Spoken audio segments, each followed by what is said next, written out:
세상의 모든 지식 언더스탠딩. 예. 네. 결정적인 순간에 끊었네. 예. 자. 분전 리서치 김건우 저와 함께 대표님하고 부동산 이야기하고 계신데요. 보시다가 조금 전까지 무슨 얘기를 하고 있었다고? 네, 지금 2부입니다. 네, 혹시 어쩌어쩌해서 구글에 이상한 함수에 꼬여서 네. 갑자기 보고 계신 분들은 1부부터 찾아보시면 일부 김건우 대표님 영상을 찾아서 1부를 먼저 보시고 예. 지금 2부를 보셔야 이해가 되실 겁니다. 제가 말씀드렸습니다. 아니 그러면 하여튼 1부에서 전세 가격 얘기하셨는데 전세 가격이 올해 상반기 정도에는 그래서 다 얼추 바닥을 친 것 같다. 네. 아니 그러니까 논리를 들어보면 시기적인 물량의 문제, 금리의 문제 뭐 네. 이렇게 하면 이제 뭐 조금 더 떨어질 수는 있겠으나 그러니까 최근에 부동산 가격이 내린 원인을 4개를 꼽았잖아요. 이번에. 예. 근데 3개는 대충 해결되고 있고 전세 하나 남았는데 전세 하나 남았는데 전세도 이제 이게 올라갈 올해 것 같다. 상반기 정도면 바닥 다 찍은 것 같다. 그럼 원래 하면- 오른다는 뜻이잖아요. 아까 전에 부동산 가격 전세 플러스 투기 수요라면서요. 그러니까 투자 수요. 투자 수요. 네, 죄송합니다. 진짜. 정정하겠습니다. 투자 수요. 네, 정부 바뀌었잖아요. 네, 투자 수요. 네, 아무튼 그러면 전세 가격이 올라가면 부동산 가격이 올라가는 거잖아요. 그만큼. 그럼 가격이 오른다는 뜻 아닙니까? 그럴 수도 있죠. 그러니까 꼭 그렇지만은 않지만 네. 그럴 가능성이 생긴다라는 측면에서 그리고 더 내려가진 않는다라는 측면에서는 저는 공건 동의할 수 있는데 예.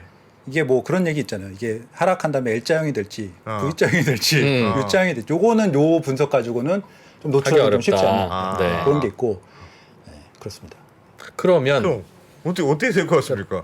올해 상반기에 바닥을 바닥은 잡는다. 그러니까 더 떨어지진 많이는 기준으로 전세가 기준으로 많이 떨어지진 않을 올 것 같다. 하반기, 그러니까 하반기로 가면 갈수록 이제 거의 문제들이 해결이 된다라는 예. 측면이 있고 제가 요 네? 차트, 예. 차트는 아니긴 한데 뭐 어쨌든 텍스트 부분은 제가 설명을 드려도 되긴 하는데, 음. 그러니까 이 문제가 해결되는 거랑 또 가격에 반영이 되는 거랑 조금 다른 문제일 수 있는데 앞서 말씀드린 문제들은 23년 상반기 정도면 해결이 돼서 하반기로 될수록 좀 괜찮은 상황이 네. 벌어지긴 하는데. 네. 그러면은 이제 과거의 문제들이 해결이 되는 거고 새로운 문제가 없느냐를 또 봐야 되거든요. 네, 새로운 문제. 그런 측면에서는 그렇지, 이제 새로운 문제가 있을 수 또 있지. 표정이 화내지면 어떻게 또 새로운 문제. 네, 새로운 문제 있을 수 측면에서 있죠. 네. 지금까지 문제 풀렸는데 기본적인 새로운 문제는 신규 입주 물량 이런 거를 봐야 되거든요. 그게 많습니까? 그러니까 서울 기준으로 봤을 적에 예. 23년의 물량은 한 7, 8월까지는 많습니다. 상당히 많아요. 신규 입주 완공. 네. 완공 물량이 한 7월까지는 비강남권에 굉장히 많고요. 예. 많은 편이고 물론 개포도 있지만 7월까지도 많고 8월에 또 원베일리라는 우리나라 이제 뭐 가장 비싼 단지 중에 하나가 될 거기에서 한 8월까지 되게 많고 8월 이후에는 그 개포 1단지라고 한 6,700세대 되는 굉장히 큰 대단지가 있거든요. 그거 하나가 있고 나머지는 거의 없는 편이에요. 예. 그렇기 때문에 서울을 좀 쪼갠다면 한 8월까지는 입주가 되게 많고 그 이후는 그 개포 주변의 고기는 조금 부담이 되는 상황이지만 예. 입주를 했을 테니까. 서울은 워낙 크니까 개포 입주한다고 아마 마곡이 영향은 안 받을 것 같은데 예. 서울 전반적으로 보면은 좀 가을 이후부터는 조금 여유가 생기거든요. 예. 하지만 8월까지는 좀 빡빡하다. 특히 22년과 비교하면은 굉장히 많아요.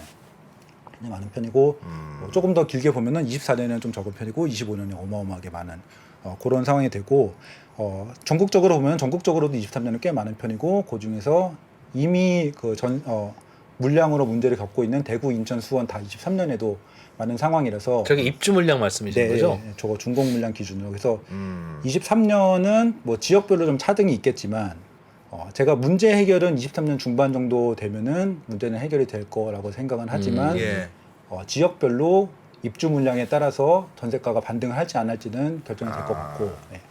그렇게 해서 지금 저점의 시기는 입주 물량이 적은 곳들은 뭐 23년 상반기에 뭐 반등을 할 수도 있고 뭐 그렇겠지만 입주 물량이 많은 곳들은 23년 내내 힘들 수 있다라고 해서 그 정도로 생각을 할 수 있을 것 같고 질문 있습니다. 네. 그 입주 완공 물량이 있고 완공 입주 물량이 있고 착공하면서 분양하는 물량이 있잖아요. 완공 물량은 전세값에는 영향을 주는 게 이해가 돼요. 네네. 그런데 집값 그 자체는 입주한다고 해서 뭐 갑자기 매물이 늘어나거나 그렇지는 않지 않나요? 이미 팔려고 분양 받아서 입주한 거니까 어떻게 이해해야 됩니까? 그 통계를? 그러니까 그 입주하는 게 뭐 물론 이제 규제 상황에 따라 좀 다를 수도 있고 지역에 따라 다를 수도 있는데 네. 사실 뭐 지금 기준이라고 보면 워낙 규제가 빡빡할 때 입주하는 거니까 좀 다를 수 있는데 일반론적인 말씀을 드리면은 분양 그러니까 착공하고 입주할 때까지 뭐 분양권이든 입주권이든 소유를 하고 있는 사람들이 예. 투자로 사는 사람들도 많거든요. 근데 입주할 때 되니까 팔려고 생각보다 내놓는구나. 전세가가 안 나온다든지 예. 아. 전세가가 나와야지 내가 이걸 버틸 수 있는데 생각보다 전세가가 안 나오는 경우 뭐 그냥 원래 전세 주고 버틸려고 했던 거를 던진다든지 해서 기본적으로 입주장 때는 매도 매물도 많고 전세 매물도 많아요. 그런데 요새 같은 경우에 특히 이제 강남권이나 요런 곳 같은 경우에는 사실은 매도 물량은 별로 없고 심지어는 그 전 정권 때 같은 경우에는 무주택자한테만 팔았으니까. 예, 그리고 전매 제한 같은 것도 되게 예. 많이 걸려 있기 때문에 사실 매도 물량이 많지는 않았는데 예. 전국적으로 그냥 일반론적인 말씀을 드리면은 사실은 투자자들이 입주장 때 던지는 물량이 상당히 많이 나올 수 있습니다. 그래서 그리고 이번에 규제 완화가 됐기 때문에 아마 앞으로는 또 분양권에도 투자 수요가 좀 붙을 때고 그러면 또 앞으로는 입주장 때 뭐 당장 둔촌 주공도 지금 뭐 불법이긴 한데 뭐 피가 붙었네 뭐 떴다방이 떴네 뭐 이런 얘기들 나오잖아요. 그러면 또 그런 것들이 25년도 입주할 적에 뭐 매물로 던져질 수도 있겠죠. 그러면 예. 대표님 올해 내년 뭐 내후년 물량이 많아요. 신규 물량이 많아. 그러면 아무래도 시장에 부담을 주겠죠. 부동산 가격에 부담을 주고. 그 이후에는 어떻습니까? 그럼 그 이후에는 이때가 집중적으로 많은 겁니까? 아니면 2023년 많다고 하셨고 올해 예. 입주 물량이 내년에도 24년도 많아요 서울에? 24년 적습니다. 그러니까 요거를 올해가 많고 내년 적고. 요거를 좀 사람들에 따라서 얘기하는 게 다른데 뭐 24년이 많고 근데 기본적으로 많은 분들이 그 어플리케이션이나 이런 걸로 이렇게 보거나 뭐 일부는 뭐 재개발 재건축의 뭐 흐름을 알아서 뭐 이렇게 직접 계산하는 분들도 계신데 저 같은 경우는 이제 그 서울시 정비사업 정비몽땅 거기서 이제 정비사업 리스트들을 다 엑셀로 쫙 다운을 받은 다음에 각 구역마다 검색을 해서 네. 준공 연어를 파악을 해서 엑셀로 그걸 이제 피봇 테이블을 돌리면은 네. 몇 년도 몇 월에는 뭐 어디가- 몇천 세대 어디가 준공. 이렇게 저절로 나오거든요. 네. 그런 걸 해봤더니 24년에는 적어요. 그러니까 제가 이거 추정을 한 게 아니고 좀 알아보니까 원래 24년에 예정이었던 단지들이 예. 뭐 주 50, 원래는 뭐 30개월이면 지었던 거를 이제는 37개월이 걸리고 뭐 요런 뭐 여러 가지 원인들로 인해서 그다음에 분양이 밀리고 뭐 이런 걸로 인해서 예. 25년도로 거의 다 밀렸어요. 그래서 결과적으로 24년은 적어요. 요거는 거의 뭐 제가 확실하다고 말씀드릴 수 있고 예. 24년이 적은데 아까 이게 밀려서 25년으로 갔다고 말씀드렸잖아요. 예. 네. 25년에는 아까 거의 뭐 18년, 19년 초 요런 것처럼 어마어마한 물량이 나오긴 합니다. 그래서 25년에 많고 26년에도 꽤 많아요. 예. 26년에도 꽤 많고. 근데 그 이후는 확실히는 알 수 없어요. 왜냐면은 이 제가 말씀드린 물량이라는 거는 공사에 들어간 것 기준이거든요. 네. 공사에 안 들어간 거는 언제 들어갈지 모르니까. 갑자기 교회가 그렇죠, 들어올 수도 그렇죠. 있고 모르는 일이잖아요. 모르는 일이니까. 근데 그래서 26년까지는 많은데 지금 추정상으로는 예. 쉽지 않다. 27년부터 저는 공급 부족의 가능성이 굉장히 높다라고 생각을 하는 편인데 예. 왜 그러냐면은 지금 일단은 민간 시행이 지금 하기가 좀 굉장히 역대급으로 어려운 상황이에요. 민간 시행. 그러니까 왜냐하면은 비용은 높고 그러니까 자재값도 올랐고 인건비도 올랐고 비용은 높은 상황이고 공사비도 다 높게 올라가는데 분양가는 높게 그러니까 서울의 상급지가 아니고서야 분양가는 높게 받기 어려워요. 왜냐하면 미분양 우려가 지금 엄청나게 많잖아요. 그러니까 예. 민간 시행업자들이 주택 사업을 하기가 지금 가장 어려운 시기이거든요. 그렇게 되면은 지금 시행을 시작을 하면은 뭐 시행 어떻게 인허가 받고 뭐 이렇게 해가지고 하면은 한 27년 8년에는 뭐 이미 시행 사업을 시작을 예, 했어야 되는데 예. 그런 것들이 거의 없어지고 시행을 시작했던 것들도 포기하고 뭐 경공매로 그 토지 뭐 팔고 뭐 이런 시장이 지금 상황이 되니까 예. 일단 민간 시행이 잘 안 되고 그리고 재개발 재건축도 지금 그 분양가는 서울의 상급지를 제외하고는 분양가 상한제가 풀려봤자 고분양가로 하면 미분양이 날 가능성이 있으니까 못 하거든요. 기껏해야 서울만 할 수 있는 거예요. 근데 예. 서울 중에서도 사실은 서울 외곽지도 지금 분양가를 높여 받으면은 지금 오늘 그 장위 분양 결과도 한 60% 정도 완판, 60% 정도 판매되고 40% 정도는 미계약으로 나오던데 예. 그런 식으로 이제 문제가 생기자니까 비용은 많이 들고 수익은 미지수인 상황이 됐기 때문에 이게 민간 시행도 어렵지만 재개발 재건축에서도 이게 뭘로 돌아오냐면은 비례율이 떨어진다거나 아니면 조합원 분양가가 올라간다거나 이런 문제로 계속 지연이 돼요. 그러다면은 뭐 시공사가 뭐 시공비 올려달라 이런 요구하면은 지금 계속 싸우잖아요. 이런 싸우는 것들이 조합 내부에서 싸우고 시공사랑도 싸우고 계속 지연이 될 수밖에 없고 실제로도 지금 지연이 계속 되고 있거든요. 그렇기 때문에 이게 27년 이후에 기본적으로 사실 뭐 이렇게 뭐 탓하고 싶진 않지만 전 정부나 전임 시장의 그 스탠스에 따라서 예. 이미 진행되던 조합의 숫자가 많이 줄었는데 그 줄어든 조합조차도 정비사업 진행이 지금 잘 안 되고 사업성이 너무 떨어져서 예. 잘 안 되고 있어요. 그렇게 되면은 지금 따져봤을 적에 27년부터는 27년도도 조금 있긴 한데 27년도도 그 전년도 전전년도 뭐 이렇게 대비해서는 확실히 줄어든 상황. 28년 9년도에는 정말 적지 않을까라는 예상이 될 수밖에 없고 그냥 상황을 분석해 보면은 그럼 될 수밖에 대표님, 없고. 25년, 26년에는 입주량, 완공량 많다고 그러셨잖아요. 네네. 예. 그건 그러면 언제 추진됐던 그 재건축, 재개발 아파트길래 그때는 지금 많이 합니까? 이게 막 몰리는 이유가 이게 언제 추진됐냐면은 2017년 12월 31일까지 관리처분 인가를 신청을 하면은 재건축 초과이익 환손제를 빼줄게 이렇게 네. 나오니까 모르겠고 일단은 온 조합원들이 합심을 해갖고 2017년 12월 31일까지는 대충이라도 계획을 해서 관리처분 인가를 접수를 해라라고 해갖고 엄청나게 드라이브를 걸어서 그때 막 했거든요. 그게 사실은 원래는 2017년 12월 31일에까지 관리처분 인가라는 거를 신청을 했으면은 예. 보통은 이미 준공이 됐었어야 되는데 그때 일단 대충해서 접수해놓고 네. 다시 계획 다 변경하고 뭐 하고 하니까 지금 25년 6년에 좀 몰리게 된 거예요. 그때 통과한 단지들이 대부분 그때 통과한 단지들이 그럼 뭐 그 멸실은 됐어요? 몇십 년 지금 제가 말씀드린 건 거의 다 착공. 그럼 그때 세입된 데가 멸실은 됐다는 거죠? 그 지금 2017년. 그때 기준으로 지금 기준은 다 몇실 되고 착공 시작하고 네. 그럼 지지부진했지만 진도는 나갔네요. 그러면. 나갔죠. 예. 나갔고 그것도 원래는 조금 더 분산이 되거나 뭐 좀 앞당겨서 했을 수도 있었는데 뭐 자꾸 뭐 탓하는 것 같은데 뭐 스카이브리지는 위화감이 드니까 안 돼 뭐 이렇게 반려를 자꾸 하면서 밀렸더니 모아진 게 이제 25년, 26년에 이렇게 몰리게 됐죠. 대표님. 근데 지난 정부 마지막 매물이 그때 쏟아진다는 거군요. 그렇죠. 마지막 그 조합들 지금 아까 전에 말씀하셨던 그러니까 지금의 하락의 요인이 많이 해소되고 있는 국면이잖아요. 네네네. 특히나 네. 요즘 저희가 배운 거는 금리의 영향이 너무너무 중요한 것 같은데 네네네. 그때 물량이 만약에 2025년에 물량이 많아요. 그러면 원래 부동산 가격에 부담을 주는 변수인데 그때 금리가 지금보다 만약에 낮다. 네네. 훨씬 낮은 금리가 네. 됐다고 하면 부동산 가격은 어떻게 될 걸로 보십니까? 그렇습니다. 요약하자면 올해 그럼 겨울쯤 가을쯤 사야 됩니까?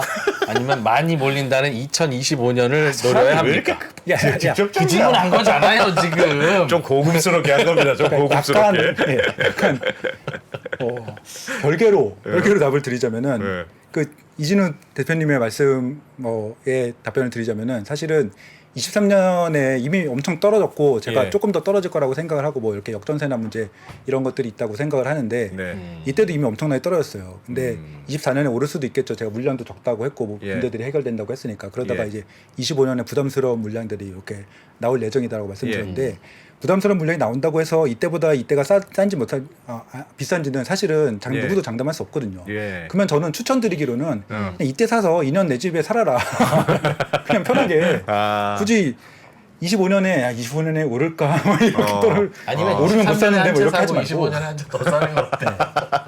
그렇게 말씀을 드리고 그런데 그거와 별개로 예. 뭐 내 집 마련한다는 그런 취지와 별개로 25년도에 금리가 지금보다 지금도 하락세인데 어쨌든 뭐 그 제롬 파월 의장이 뭐 목표 금리 하는 것들 있잖아요. 예. 지금보다 훨씬 낮단 말이에요. 그래서 예. 안정화된다라고 하면은 물량이 엄청 많아도 집값 오르는 거 아니야라고 생각할 수도 있는데 예. 제가 보기에는 그 금리의 영향과 그러니까 공급의 영향이 결국은 센 쪽이 약한 쪽을 먹는 것 같거든요. 예. 그러니까 예를 들면은 금리가 뭐 한 지금 뭐 한 예를 들면 기준금리 한 0.75% 정도 뭐 올라간다, 뭐 내려가는데 2025년도에 제가 말씀드렸듯이 역대급의 물량이 오니까 예. 그러면은 이 정도의 영향은 그 역대급의 물량이 사실은 다 먹어칠 수 있을 거라고 생각을 해서 25년만 보면은 굉장히 부담스러워요. 예. 부담스러운 건 사실이고 관건은 24년도에 반등을 하느냐가 관건이죠. 반대로 말하면은 사실은 가격이 결국은 중요하잖아요. 예. 물량이 많아도 가격이 되게 싼 상태로 유지가 됐으면은 예. 폭락까지는 없고 뭐 영향은 주겠죠. 예. 근데 24년에 만약에 반등을 했다. 그래서 어. 만약에 뭐 한 24년 8월 정도에 예를 들어서 저점 대비해서 뭐 한 20% 오른 상태예요. 예. 그러면은 조금 조심해야겠다라고 생각을 하겠지만 지금 23년에 계속 떨어져서 바닥을 친 상황에서 살래 말래 하면은 사세요라고 말을 하죠. 알겠습니다. 금리도 중요하지만 그 수급이 중요하다고 생각하시는 편이군요. 수급이 중요하다고 그러니까 둘 다 중요한데 굳이 따지자면 수급이 더 중요하다라고 생각을 하고 금리는 안 약간 중요합니까? 아주 맛있는 양념 금리 그런 이렇게 자꾸 고춧가루를 뿌려주는 그런 수요와 영향을 금리가 만났을 때 네, 그 영향을 생각을 하고 그리고 기본적으로 예를 들면은 제가 앞서 뭐 한 가지 그냥 이것도 꼭 요 차트 좀 띄워주면 이거 가지고 다 모든 걸 설명드릴 수는 없지만 예. 금리가 주택 가격을 결정하는 가장 핵심 완전 넘버원 요인이라고 하면은 예. 이렇게 지역별 디커플링이 나기 어렵거든요. 금리라는 게 서울에 더 세게 적용이 되고 지방에는 좀 덜 적용되고 이런 건 아니잖아요. 예. 그러면은 사실은 이렇게 같이 커플링 되는 그래프가 이렇게 그려져야 되는데 디커플링이 된다라는 거 하는 거는 금리와 상관없이 그 투자 수요가 어디에서 어디로 이동하느냐에 따라서 계속 이게 등락이 굉장히 가파르게 예. 이렇게 보여준 거라고 생각하거든요. 그러니까 예를 들면은 2006년에 굉장히 급등을 한 시기라고 알고 있는데 지방은 굉장히 침체가 됐어요. 이게 예. 금리의 문제라면 이렇게까지 벌어지지 않을 거니까 서울은 버블 세븐이라고 하는 지역은 2배, 3배 막 올랐는데 지방은 잠잠했거든요. 예. 근데 반대로 그 리만 파산 이후에 주택 가격이 꺾인 다음에 2009년부터 2012년 정도까지 사람들이 주택 시장 침체기라고 생각을 하는데 예. 사실은 그 당시에 부울경 같은 경우는 역시 2배, 3배 올랐어요. 서울이 잠잠할 적에. 그러니까 요거 같은 경우는 뭐 수급이라고도 할 수 있는데 어쨌든 투자 수요의 이동 뭐 이런 것들을 같이 적용이 되기 때문에 물론 금리도 중요하고 그러니까 다 중요하지만 그 중요한 요소 중에 하나이지 금리가 압도적으로 굉장히 중요한 요소이다라고 하기는 좀 어렵지 않나라는 생각을 하고 있습니다. 그 질문에 대해서 저희 그 채팅창 중에 공모주 투자님이 예. 옛날에는 그랬는데 2010년 언저리부터는 전세 대출이라는 게 있었고 그게 사실상 전세금을 올리고 집값을 끌어올리는 주요 동인이었기 때문에 앞으로 금리라고 하는 건 전세 대출에 영향을 줄 거다. 너무 비싸면 나는 대출 못 받고 그럼 나는 월세라도 들어가야지 전세는 못 간다. 그래서 앞으로는 금리의 영향력이 더 커지지는 없지 않겠습니까? 근데 그렇게 따져도 그러니까 그거 제가 이 지역별 디커플링 요거 보고 말씀하신 것 같은데 네.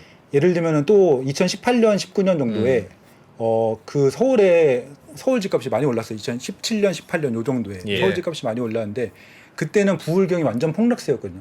굉장히 이게 지금 너무 장기 그래프를 봤더니 이 기울기가 좀 낮아 보이는데 그때 어떤 일이 발생했냐면은 경남에 물량이 많고 예. 요거 수급적인 요인이죠. 물량이 많고 거기에다가 뭐 조선업 그때 되게 불황이 왔었거든요. 그러면서 부울경이 되게 폭락을 해서 서울은 올라가고 예. 금리의 영향이 그 정도로 강했다면은 예. 전세자금 대출 때문이라고 하면 2017년 18년이면은 그 영향이 왔어야 되잖아요. 그런데 2017년 18년에도 디커플링이 굉장히 강하게 온 상황이라서 그렇게 말하기는 좀 어려울지 않을까라는 생각이 들고 또 하나는 여기에서 좀 발전해서 말씀을 드리면은 저는 향후의 시장도 많은 분들이 뭐 이렇게 뭐 물론 뭐 방송이나 이런 뭐 제한적인 환경 예, 때문에 그럴지 예. 모르겠는데 몇 년도까지 오른다 뭐 이런 얘기들 많이 하잖아요. 근데 예. 저는 일단 이번 하락장이 끝나고 나서 만약에 반등이 온다라고 하면은 다시 디커플링 장의 시작이라고 생각을 하거든요. 그러니까 뭐 예를 들면은 전국이 동반으로 올랐다가 동반으로 떨어진 케이스가 별로 없어요. 기본적으로 사실은 우리나라의 주택 시장은 지역별로 디커플링 시장이 계속 됐거든요. 예. 그러니까 그 2003년까지 공교롭게도 이제 월드컵 전후로 IMF 극복하고자 이렇게 엄청 부양책 했을 적에 전국이 동반 급등을 한 다음에 2003년에 12구 정책부터 한 1년 정도 전국 동반 조정이 왔어요. 그리고 나서 완전 디커플링이 돼서 서울만 쭉 오르고 지방은 침체가 됐다가 그 다음에는 20년이 지난 지금 이번에 전국이 동반 상승을 하고 동반 하락을 하고 있거든요. 예. 그럼 다시 다음은 또 디커플링이잖아요. 어디가 오를지는 뭐 둘째 문제라도 예. 이번에 전국이 다시 오를 가능성보다는 차별적으로 오를 가능성이 높다고 생각하고 그렇게 들썩였을 적에 전국이 동반적으로 들썩였을 적에 보면은 외부에 굉장히 강력한 힘이었어요. 2022년에 그 유동성 2020년, 2021년에 전국이 동반 급등을 했던 거는 엄청나게 강한 유동 성장이 왔잖아요. 예. 그 정도의 외부에 엄청나게 강한 힘이 없는 이상 결국 지역별로 디커플링이 될 수밖에 없고 그런 거는 그렇다면은 약간 각 지역별로 공급을 잘 분석을 하고 예. 내 집 마련할 때 뭐 타이밍을 잡는 것도 그러니까 언제 오를 것이냐, 언제까지 떨어질 것이냐, 언제까지 떨어질 것이냐는 사실 전국 동반을 생각해야 되는 것 같아요. 지금은 전국 동반 상승에 이어서 같은 이유로 인해서 전국이 다 같이 떨어지고 있거든요. 예. 언제 오를 거냐, 언제 어디까지 오를 거냐, 요거는 개별 지역별로 좀 분석을 해야 된다고 생각하고 수도권 내에서도 아마 서울 다르고 인천 다르고 경기도 다를 거라고 생각을 해요. 알겠습니다. 오늘 말씀에 굳이 결론을 정리를 하면 올해 가을 겨울 무렵 이 한번 바닥 가능성이 있고 그러나 지금보다 얼마나 더 떨어져야 바닥인지는 모른다고 하셨어요. 그러니까 마지막으로 예, 살짝만 예, 정리 드리면은 역전세난 얘기를 좀 결국 못했는데 예. 그 지금 어쨌든 규제 완화 이런 걸로 인해서 조금 거래량이 살아나는 분위기거든요. 예. 그리고 약간 가격도 조금 오르락 말락하고 예. 근데 전세가가 엄청나게 하락을 해 전세가가 더 이상 떨어지지 않는 바닥을 23년 상반기에 혹은 중반쯤에 다져진다고 해도 예. 기존 2년 전의 전세가와 비교하면 여전히 4억 떨어지고 뭐 3억 떨어지고 이런 상황이라서 집주인들이 마진콜에 걸린 거죠. 네. 반대 매매가 나올 상황이에요 지금. 네. 네. 그렇기 때문에 집값이 조금 끔틀하면은 이 사람들이 계속 매물을 던질 가능성이 없다고 봐요. 그래서 올해 상반기 혹은 올해는 사실 큰 기대를 하기는 좀 어렵지 않나. 반등을 기대하고 있다면 반등을 크게 기대하고 있다. 뭐 약간 뭐 예를 들어서 뭐 약간 20억짜리가 21억 될 수도 있죠. 그 정도는 될 수, 그것도 크긴 한데. 그것도 아니, 그거야 언제 될 수 있죠. 굉장히 언제든 될 크긴 수 한데 있죠. 뭐 그 정도는 될 수 있지만 뭐 유의미한 굉장히 그래프가 확 꺾이는 느낌의 그런 반등은 이 가격이 상승이 되면은 매물이 계속 나오는 주식에도 이런 그래서 예. 올해는 좀 긍정적인 투자나 내 집 마련 측면에서 보면은 올해는 거래량 증가를 기대를 하고 올해 혹은 뭐 올해 뭐 한 가을까지 뭐 정도로 생각하면 올해 하반기까지는 잘 모르겠는데 뭐 상반기나 뭐 가을 정도까지 생각을 하면은 거래량 증가를 기대를 하고 거래량이 의미 있게 지금 뭐 서울에 700~800건 이렇게 되잖아요. 근데 예. 뭐 엄청 튀진 않아도 한 3,000건 예를 들어 2~3,000건 정도만이라도 이렇게 되면은 역전세 매물이 해소가 되고 있구나. 역전세로 던지는 매물들이 24년 만기인 그 역전세에 걸리는 매물들도 예. 24년 만기까지 버티면은 3억을 돌려줘야 되고 4억을 돌려줘야 된다라면은 거래가 터졌을 적에 그 사람들이 결국은 던질 거거든요. 미리미리 던질 거거든요. 그래서 거래량이 많아져야 역전세 매물이 해소가 되는구나라고 판단을 할 수 있고 예. 그게 보이면은 그 다음 시장을 좀 긍정적으로 보면서 그게 보일 때 들어갈 수 있겠다. 그러니까 보통 사람들이 거래량 느는 걸 봐라라고 얘기를 하는데 왜인지는 설명을 안 하잖아요. 그러니까 지금 기준으로 보면은 역전세나 급하게 던지는 매물들이 안 나올 수는 없고 썩은 매물들은 나와야 그렇죠. 반드시 반등하니까 비우량 매물들을 누군가가 소화를 시켜줘야 되는데 그게 거래량으로 나타날 그 것이다. 시그널은 거래량은 나타날 거예요. 그래서 규제 완화가 됐는데 요게 올 상반기에 거래량으로 유의미하게 나오는 거야. 너무 진 바닥 잡으려고 노력할 필요 없잖아요. 거래량 보고 근데 거래량이 막 역대급으로 터지는 게 아니고 예. 뭐 2~3천 건 정도 터진다고 하면은 역전세 매물 해소가 되고 있네. 뭐 너무 재지 말고 뭐 사보자 이렇게 생각할 수도 있고 아니면 뭐 물론 사람에 따라서 25년 기다릴 수도 있는데 그건 개별 판단이고. 알겠습니다. 그러니까 올해 연말쯤에까지 거래량이 잘 터지면 올해 연말이 바닥일 가능성이 높고 거래량이 안 터지고 계속 이런 분위기면 2025년에 한 번 더 낙폭이 깊어질 수 있다. 그거는 서울 기준이고 뭐 지역별로는 뭐 세별적으로 될수 있을 잘 거고. 분석해 보시면 좋을 것 같습니다. 알겠습니다. 알겠습니다.